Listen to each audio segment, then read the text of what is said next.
பெரியார் உலகம் என்று திராவிட கழகம் ஆரம்பிக்க போது பெரியார் உலகத்தை நாங்கள் கட்டமைத்துக் கொண்டிருக்கிறோம். அந்த பெரியார் உலகத்திற்கு திமுகவில் இருக்கக்கூடிய 126 எம்எல்ஏக்கள் 31 எம்பிக்கள் எல்லாரும் 1 மாச சம்பளத்தை பெரியார் உலகத்திற்கு நாங்கள் கொடுக்க போறோம் அப்படின்னு சொல்லி நேற்று பேசியிருக்கிறார். இப்போ நமக்கு என்ன கேள்வி அப்படின்னா, திமுகவில் இருக்கக்கூடிய எம்எல்ஏக்கு, திமுகவில் இருக்கக்கூடிய எம்பிக்கு திமுகவை சேர்ந்த அண்ணா அறிவாலயத்திலிருந்து சம்பளம் போதா, இல்லை தமிழ்நாட்டு மக்களாகிய நாங்கள் உழைச்சி உண்மையும் நேர்மையுமாக அரசாங்கத்துக்கு கட்டக்கூடிய வரிப்பணத்தில் உங்களுக்கு சம்பளம் போதா? மக்களுடைய சம்பளத்திலிருந்து, மக்களுடைய வரிப்பணத்திலிருந்து சம்பளம் வாங்கக்கூடிய திமுக அதிமுக தனியார் ஒரு தனிப்பெரும் அறக்கட்டளைக்கு திராவிடர் கழகத்துக்கு எப்படி காசு கொடுக்கலாம்? எப்படி காசு கொடுக்கலாம்? திராவிடர் கழகம் பெரியார் ஆரம்பிச்சுன்னு சொல்லுவான்.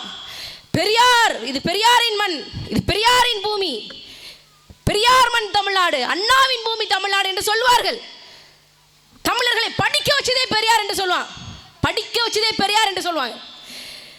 அந்த பெரியார் கடைசி காலகட்டத்தில் 72 வயசுல தன்னுடைய சொத்துக்களை எல்லாம் பாதுகாப்பாக வைத்துக் கொண்டிருக்கணும். யாரு கொடுக்கூடாதுன்னு சொந்த சகோதர மகன் ஈவிகே சிலங்கோவன் இருக்காருல, அவருடைய அப்பா ஈவிகே சம்பத்துக்கு கொண்டு போயிடக்கூடாது, கொடுத்துடக்கூடாது என்று பயந்து கொண்டு 72 வயசுல 2வது திருமணம் பண்றாரு 27 வயது பெண்மணியை. 72 வயசுல 27 வயது பெண்மணியை திருமணம் செய்கிறார். அவ்வளவு பெரிய மகா கஞ்சம் இந்த ஈவே ராமசாமி என்று சொல்லப்படக்கூடிய பெரியார். அவருடைய சொத்து மதிப்பு என்ன தெரியுமா? இப்போ அவருடைய சொத்து மதிப்பு 1,00,000 கோடி. தமிழர்களை படிக்க வைத்தது நான் தான் என்று சொல்லக்கூடிய பெரியாருடைய சொத்து மதிப்பு 1,00,000 கோடி. 1,00,000 கோடி ரூபாய். என்ன சாராய கடை நடத்துறாரா? இல்ல திமுக காரங்க மாதிரி கஞ்சா வித்து, போதைப் பொருள் வித்து, மெத்து வித்து 1,00,000 கோடி சம்பாதிச்சாரா? இல்ல. அதை விட பெரிய வருமானம் வரக்கூடிய தொழில் என்ன தெரியுமா? கல்வி நிறுவனங்களை நடத்துறாரு. பெரியார் மணியம்மை மெட்ரிகுலேஷன் பள்ளி, பெரியார் மணியம்மை மேல்நிலை பள்ளி, Periyar Maniammai college of arts and science, Periyar Maniammai university, Periyar Maniammai engineering college என்று 46 கல்வி நிறுவனங்களை நடத்தி 1,00,000 கோடி சொத்து வச்சிருக்கக்கூடிய திராவிடர் கழகத்திற்கு தமிழ்நாட்டின் வரிப்பணத்திலிருந்து சம்பளம் வாங்கக்கூடிய எம்எல்ஏக்களுடைய பணம் எதற்கு?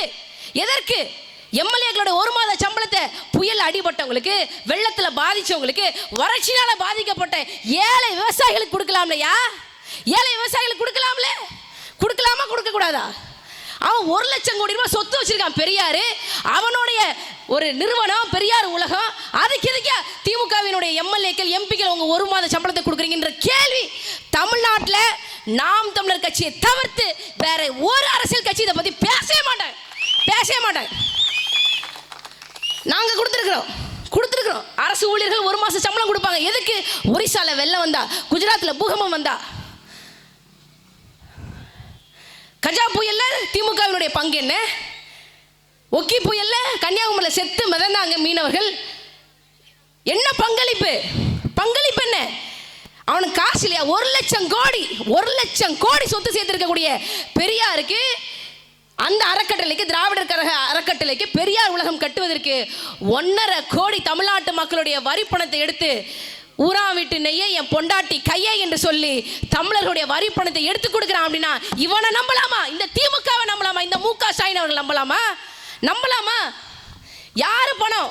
யாரு உழைச்ச காசு? நீங்க சொல்லுங்க. ஒரு எம்எல்ஏக்கு மாசம் 1,05,000 ஓவா சம்பளம். அது திமுக எம்எல்ஏவுடைய அதிகபட்ச உழைப்பு தெரியுமா? சட்டமன்றத்தில் மு க ஸ்டாலின், உதயநிதி ஸ்டாலின், இதுதான் திமுக எம்எல்ஏனுடைய உச்சபட்ச உழைப்பு. சட்டமன்றத்தில் போய் மேஜையை தட்டுறதுக்கு மக்களுடைய வரிப்பணம் 1,05,000 ரூபாய் கொடுக்குறான் அப்படின்னா இவங்க சொல்லுவாங்க பெரியார் தான் எல்லாம் என்று சொல்வார்கள். பெரியாருக்கு அடுத்து தான் தமிழர்கள் விழித்தார்கள், தமிழர்கள் முன்னேறினார்கள் என்று சொல்லுவாங்க. நாம் அதை உடைக்கிறோம். இவன் சொல்லுவான் நாம் தமிழர் கட்சி திமுகவுக்குள்ள கூட்டணிக்கு வரமாட்டேங்க, அதிமுகவுக்குள்ள கூட்டணி வரமாட்டேங்கன்னா சங்கின்றான். 100 ஆண்டுகள் பழமை வாய்ந்த விகடன் பதிப்பகம் அவன் சொல்றான் சங்கி. எங்க அண்ணனுக்கு ஆரஞ்சு கலர், காவி கலர் சட்டை போட்டு விட்டாங்க. இப்போ நாம ஒன்று பண்றோம். இவங்க பேசுறாங்களா? தந்தை பெரியார் 6/3/1962 விடுதலையில் அவர் கைப்பட ஒரு தலையங்கம் எழுதியிருக்கிறார். என்ன தெரியுமா எழுதியிருக்கிறாரு? 100க்கு 6 வீதம் உள்ள முஸ்லிம்கள் ஒரு கூலி உடல் உழைப்பும் செய்யாமல் அவர்கள் பெண்கள் தம் கண்ணுக்கே படக்கூடாது என்ற நிலையிலும் பிச்சை எடுப்பவன் வீட்டு பெண்கள் உட்பட கோஷா முறையில் உழைப்பில்லாமல் வாழும் முறையை இந்த நாட்டில் அனுபவிக்கிறார்கள்.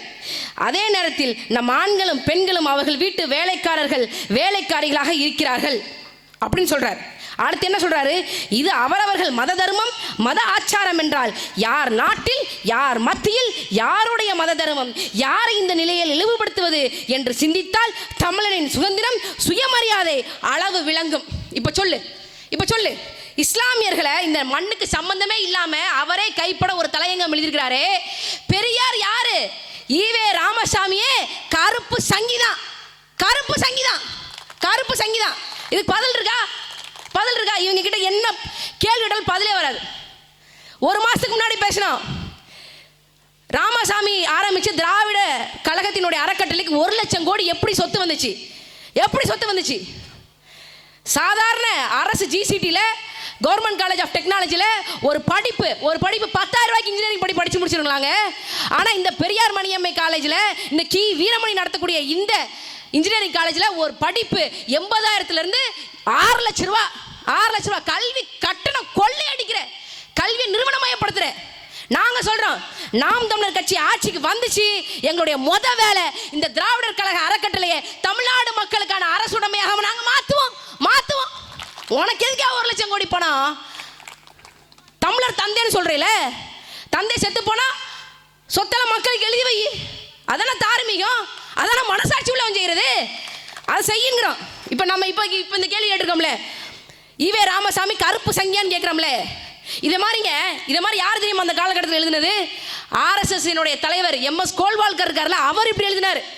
அவருடைய புத்தகம் இருக்கு, அவர் நேஷன் டிஃபைன்னு சொல்லி ஒரு புத்தகத்தில் எழுதியிருக்கிறார்.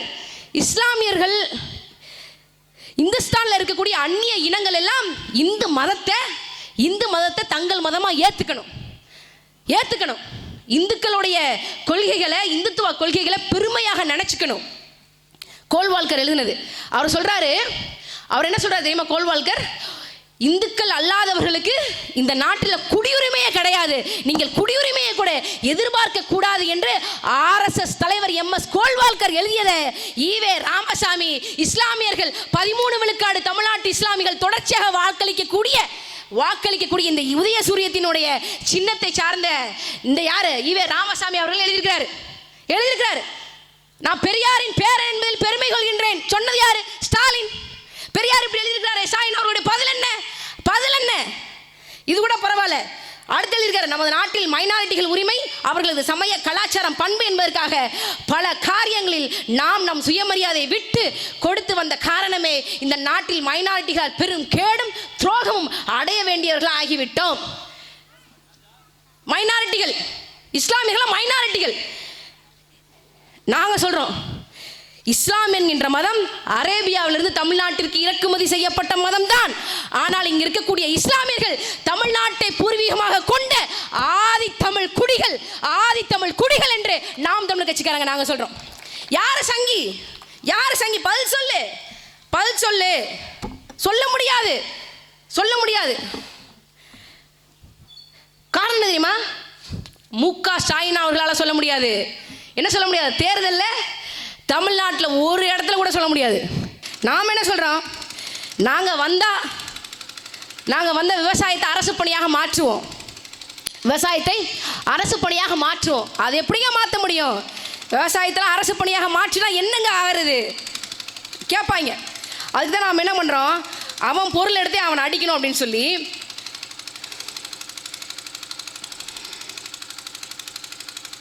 அண்ணா அவர்கள் பேசினாங்க. உங்களுக்கு தெரியும்ல, அறிஞர் அண்ணாதுரை அவர்கள் ஒரு காலகட்டத்தில் வந்து எங்கே போகிறாரு அப்படின்னா எல்லாத்தையும் நாடு சுற்றி பார்க்குறாரு. ஜப்பான் போகிறாரு, இங்கே இருக்கக்கூடிய அமெரிக்கா போகிறாரு. அமெரிக்காவில் போய் உரையாற்றாப்புல இந்த மாதிரியான வேலைகள்லாம் செய்கிறாப்புல. அப்போ அவர் செய்யும் போது ஜப்பானில் எப்படிப்பட்ட ஒரு ஆட்சி நடக்குது, ஜப்பானில் மக்கள்லாம் அவங்களுடைய வாழ்வாதாரத்தை எப்படி நடத்துகிறாங்க அப்படின்லாம் அவர் நிறையா கற்றுக்கிட்டாப்புல. அப்படிலாம் கற்றுக்கிட்டு இருக்கும்போது ஜப்பான் பயணத்தை முடிச்சுட்டு அவர் அமெரிக்கா போகிறாப்புல. அமெரிக்கா போகும்போது அவர் மக்கள்கிட்ட அங்கே இருக்கக்கூடிய ஜேர்னலிஸ்ட்டுக்கிட்ட, பத்திரிகையாளர்கள்கிட்ட அவர் உரையாற்றாப்புல. அவர் வந்து நிறைய கேள்வி கேட்குறாப்புல. அந்த பத்திரிகையாளர் வந்து கேள்வி கேட்குறாப்புல. என்ன கேள்வி கேட்குறாப்புல? அறிஞர் அண்ணா, நீங்கள் வந்து இங்கே தமிழ்நாட்டுக்கு ஜப்பான் பயணத்திலேருந்து அமெரிக்கா பயணத்திலேருந்து என்ன கொண்டு போகிறீங்க, மக்களுக்கு என்ன சொல்ல விரும்புகிறீங்க, உங்கள் மக்களுக்கு நீங்கள் என்ன சொல்ல விரும்புகிறீங்க அப்படின்னு சொல்லி அவர் கேட்குறாரு. அதுக்கு என்ன சொல்கிறாருங்கிறத நீங்களே ஒரு நிமிடம் தான் ஒதுக்கி கேளுங்க. We can make our educated young man take agriculture. Because now if you ask our educated young man to go to the field and plow, they feel somewhat diffident to take this bullock plowing. But if they are offered this power tiller and if they are told that agriculture has been mechanized, more people will get interest in agriculture. And I told the American audience also that as far as agriculture is concerned, Japan used to be our model for a long number of years to come. But of course, when we get very industrial potentiality and we have got alternative employment for our people, and when we progressively reduce the percentage of people dependent on our agriculture, then we can mechanize. என்ன சொல்றாரு தெரியுமா? நான் ஊருக்கு போன உடனே educated மென்ன, படித்தவர்களை விவசாயத்தில் ஈடுபடுத்துவேன். எப்போ சொல்லியிருக்காரு? 1968 செப்டம்பர் மாதம் அமெரிக்காவில் வச்சு திமுகவின் முன்னாள் தலைவர் ஐயா கருணாநிதி, தமிழ்நாட்டின் முன்னாள் முதலமைச்சர் அண்ணாதுரை சொல்லியிருக்கிறார். என்ன சொல்றாப்ல? எஜுகேட்டட் மென்ன அக்ரிகல்ச்சரில் ஈடுபடுத்துவேன். இப்போ எஜுகேட்டட் மென்ன ஏற்கலப்பையை பிடிச்சி உளுன்னு சொன்னால் உழமாட்டாங்க.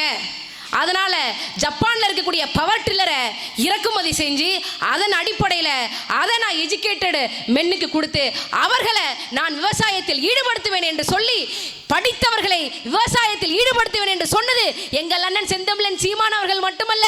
50 ஆண்டுகளுக்கு முன்னாடி திமுகவின் தலைவராக இருந்த, தமிழ்நாட்டின் முதலமைச்சராக இருந்த அறிஞர் அண்ணா சொன்ன விஷயத்தை தான் நாங்கள் இப்ப சொல்றோம். விவசாயமாக சொல்றார் சீமான், பிற்போக்குத்தனம் பேசுகிறார். இது என்ன அண்ணாதுரை பேசுனது? எங்கள் அண்ணன் செந்தமிழன் சீமான் அவர்களுக்கு ஒரு 2 ஆண்டுகளுக்கு முன்னாடி அனுப்பிச்சேன். எங்கள் அண்ணன் சீமான் அவர்கள் என்ன தெரியுமா சொன்னாரு? டேய், இவனுங்களுக்கு பிரச்சனை நம்ம பேசுறதுல இல்லடா, இந்த விஷயங்களெல்லாம் நாம சொல்றோம் பாரு, நாம தான் இந்த திமுக காரனுக்கு பிரச்சனை. பதில் சொல்லு. இந்த காணொலிக்காக பதில் சொல்வீங்களா இல்ல கடந்து போவீங்களா? நீங்க கடந்து போகலாம். நாங்க மக்கள் கிட்ட சொல்றோம், தண்ணியில்லா காடு, அந்த காட்டுல இளையாங்குடியிலிருந்து அரணையூர்ல இருந்து ஒருத்த வந்து திராவிடம் இந்த தமிழ்நாட்டில் வச்சிருக்கக்கூடிய சாம்ராஜ்ய கோட்டையை சுக்கா ஆக்குவான் என்று சொல்லி அண்ணாவும் நினைச்சிருக்க மாட்டார், ராமசாமி நினைச்சிருக்க மாட்டார், கருணாநிதியும் நினைச்சிருக்க மாட்டாரு. ஆனால் பாவம், இந்த ஸ்டாலினை காப்பாற்றுவதற்கு இவர்கள் மூவரில் ஒருத்தர் கூட இல்லை. இவர்கள் வீழ்ல போவது நிச்சயம்.